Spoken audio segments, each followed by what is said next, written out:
Hola a todos, les saluda la doctora Sujaila Rodríguez Gutiérrez, soy ginecobstetra del Hospital Carlos Roberto Güemes, Policía Nacional, y también formo parte del grupo de Medicina Materno-Fetal Nicaragua. En este momento vamos a platicar un poco sobre los marcadores bioquímicos que utilizamos tanto en primer como segundo trimestre como un screening para defectos cromosómicos. De manera general tenemos de que estos elementos que utilizamos es para tratar de detectar el riesgo que tiene toda paciente independientemente de la edad, para detectar de manera temprana alteraciones cromosómicas, alteraciones estructurales e incluso restricción del crecimiento, preeclampsia o otras enfermedades que podemos prevenir de manera temprana cuando obtenemos un resultado de alto riesgo. Tenemos que desde 1970 se realizó el primer cribado para trisomía 21. Esto lo hacíamos con la edad materna y con la realización de amniocentesis a aquellas pacientes que ya tenían un riesgo elevado por solamente presentar una edad mayor de 35 años. Posteriormente, para los años 80, ya se incluyó la edad materna, la realización o la cuantificación de la alfa-fetoproteína, el estriol no conjugado, la fracción beta y total de la gonadotropina coriónica y la inhibina A. Posteriormente, con el transcurso de los años, los estudios, la experiencia y los resultados que se fueron obteniendo, nosotros podíamos tener que con estos elementos podíamos identificar de un 50 a un 71% de fetos que tenían la trisomía 21. Más allá de los 90, ya se introdujo otro cribado. Aparte de lo que ya teníamos, la edad materna, se incluyó la realización o el estudio de la translucencia nucal en aquellas pacientes que tenían un embarazo de 11 a 13 semanas y 6 días. Con esto podíamos nosotros detectar hasta un 75% de fetos afectados. Luego, en ese mismo transcurso entre los 90 y el año 2000, se asoció posteriormente la edad materna, la translucencia nucal y la bioquímica sérica. Aquí, ya como habíamos hablado anteriormente, estaba la fracción beta de la gonadotropina, así como también la gonadotropina libre y el PAP-A, que es la proteína A que encontramos en la placenta. Más adelante, por ahí de los años 2001, entonces asociamos además todos estos elementos que teníamos, asociamos el hueso nasal. Con esto, más la bioquímica, la edad materna, la translucencia, logramos detectar más del 95% de los casos de T21. Entonces, a partir de esa fecha hasta el día de hoy, tenemos suficientes elementos, tanto con las características de la madre, la edad materna, con las características de los resultados bioquímicos y con los elementos que podemos obtener mediante ultrasonido, entonces podemos detectar más del 95% de estos fetos.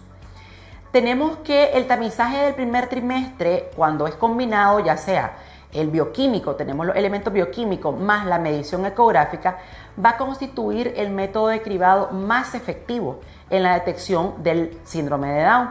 También para la detección de la trisomía 13 y la trisomía 18. En el cálculo de riesgo para el primer trimestre, ¿cuáles son los elementos que vamos a utilizar? Vamos a utilizar el PAP-A y la fracción beta de la gonadotropina coriónica humana. Esto lo vamos a medir en suero, en la sangre materna, desde las 9 semanas hasta las 13 semanas 6. Hay literaturas que también hablan que la podemos medir desde la semana 8. Sin embargo, de manera generalizada o universal, lo medimos desde la semana 9 hasta la semana 13-6. Esto se va a calcular con un software especial y va a calcular el riesgo combinado. Aquí se van a incluir los valores cuantitativos de los marcadores bioquímicos, la TN, según lo que vamos a encontrar en la medición de la longitud craneonalga del feto, de cuando lo tenemos entre 45 y 84 milímetros. El otro elemento o el otro marcador bioquímico que vamos a utilizar es la subunidad beta libre de la gonadotropina coriónica humana. Esta no es más que es una hormona glucoproteína compuesta por dos subunidades. La subunidad alfa con 92 aminoácidos que es parecida a la luteinizante, la foliculoestimulante, la TSH y la ACTH, y una fracción beta que está compuesta por 145 aminoácidos. Esta va a ser sintetizada por el sincitio trofoblasto y otros tejidos como el hepático, el renal fetal, la hipófisis y los tumores de las células germinales. Va a mantener el cuerpo lúteo durante las primeras semanas de embarazo y va a influir en la producción de esteroides. La concentración de este componente bioquímico va a ir elevándose o va a ir aumentándose de manera exponencial en el primer trimestre. Va a tener su máxima expresión en la semana 9, pero luego va a ir disminuyendo poco a poco hasta 5 veces entre la semana 10 y la 16 semanas para luego permanecer constante hasta el término del embarazo. Macri y colaboradores, por el año de 1990, detectó anomalías cromosómicas fetales hasta en un 80% solamente con este elemento bioquímico. Por tal razón decimos de que es uno de los más importantes para la detección de alteraciones cromosómicas o alteraciones estructurales. El otro elemento bioquímico es la proteína plasmática A asociada al embarazo, simplificada como PAP-A. Esta igualmente es una glucoproteína de gran tamaño, también compuesta por 2 subunidades. Va a pertenecer a la superfamilia de la metzincina, de las peptidasas dependientes del zinc, aislada también del suero de las mujeres embarazadas. Esta es producida por la placenta y por la decidua y se secreta al suero materno. De ahí que podemos nosotros cuantificarla o estudiarla a través del suero de la paciente. Y este es el principal marcador de las anomalías cromosómicas en el primer trimestre. Tenemos de que su concentración va a aumentar constantemente. Esta va a permanecer en ascenso hasta el momento del parto. Su disminución en el primer trimestre la vamos a tener asociada a muerte fetal, a parto pretérmino, a restricción del crecimiento fetal e incluso a diabetes. Por tal razón, este elemento bioquímico nos va a ayudar no solamente a predecir malformaciones cromosómicas, sino que al momento de realizarlo a una paciente embarazada en el tiempo adecuado, nos va a también predecir enfermedades o complicaciones que pueden hacer de que nuestro embarazo se tenga que finalizar antes. Y de esta manera, pues nosotros poder identificar ese riesgo, trabajar en ese riesgo y hacer la prevención. Los altos niveles también se ven asociados a hipertensión durante el embarazo. Cuando ya hacemos la combinación de la edad materna, la translucencia nucal, la fracción beta de la gonadotropina, vamos a obtener una tasa mayor del 80% de detección para T21 y 62% para alteración en casos de anomalía de cromosomas sexuales. En esta tablita es algo, vamos a tratar de resumir de una manera breve y corta qué pasa con la fracción beta de la gonadotropina y el PAP-A. La gonadotropina en el embarazo, como les había dicho, va a comenzar a disminuir.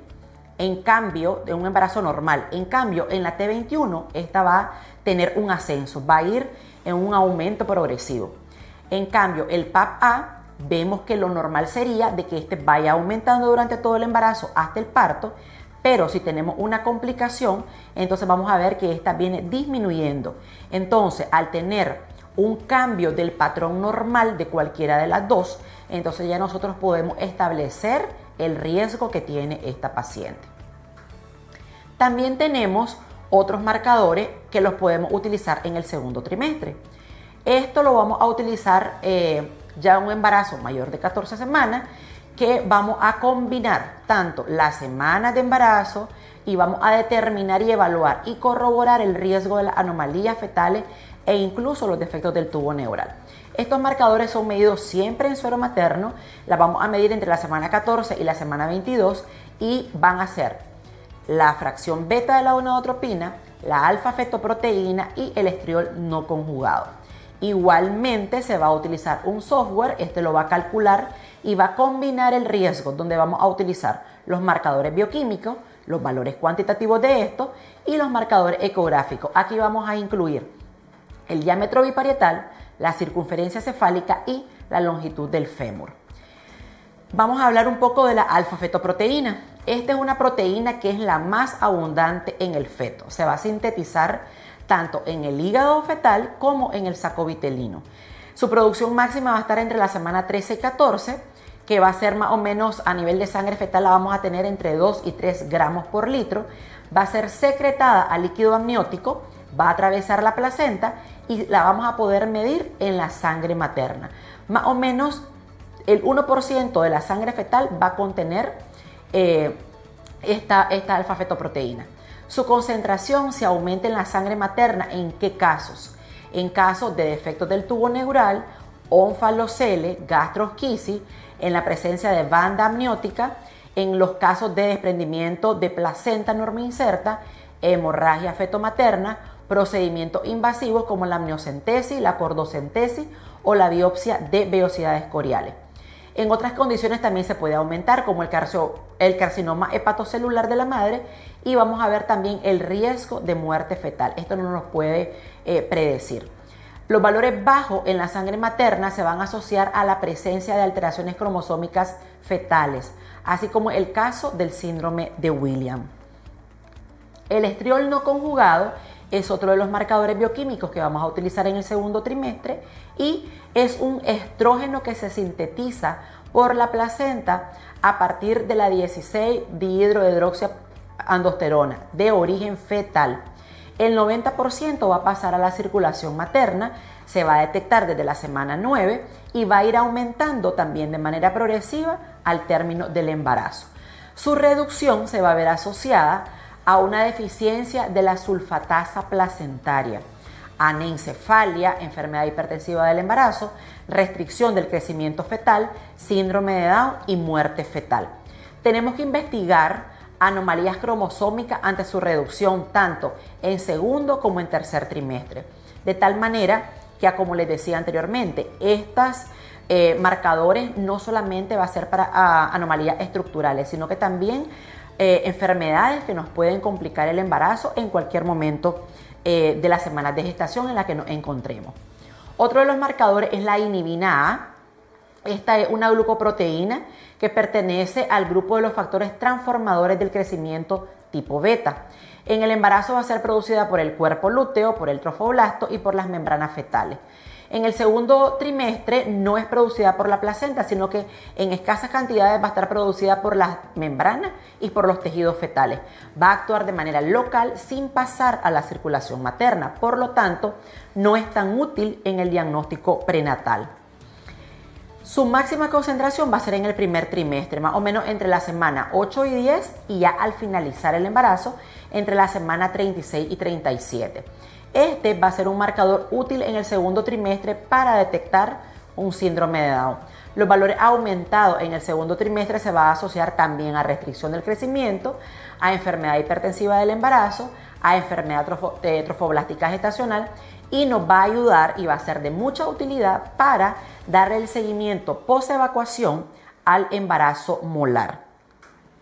Tenemos esta otra tabla en donde vemos el riesgo de recurrencia del síndrome de Down en México, que es uno de los países donde han tenido muchos estudios y muchos reportes.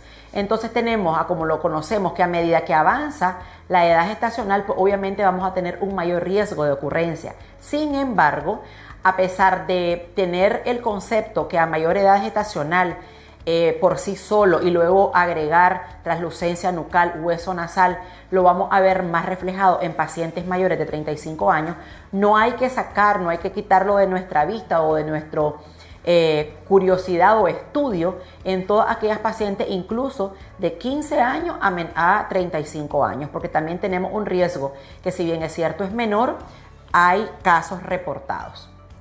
En esta tabla vemos también la tasa de detección cuando utilizamos solamente la edad materna, un 30%, pero como lo habíamos dicho anteriormente, cuando ya agregamos la edad materna más la bioquímica, nos puede incrementar la tasa de detección hasta un 70%. Cuando ya agregamos edad materna, la translucencia nucal, los marcadores bioquímicos, hasta un 90%. Y cuando tenemos edad materna, translucencia y hueso nasal, hasta un 90%. se nos va a incrementar a un 95% cuando tenemos edad materna, translucencia, hueso nasal y la bioquímica. Cabe destacar que aunque en Nicaragua no está establecido de manera, un protocolo establecido ya para tener los marcadores bioquímicos en todo el país, nosotros tenemos una tasa de detección bien alta con solo tener la edad materna, el hueso nasal y la translucencia, pudiendo llegar a una tasa de detección del 90%, que no es nada despreciable.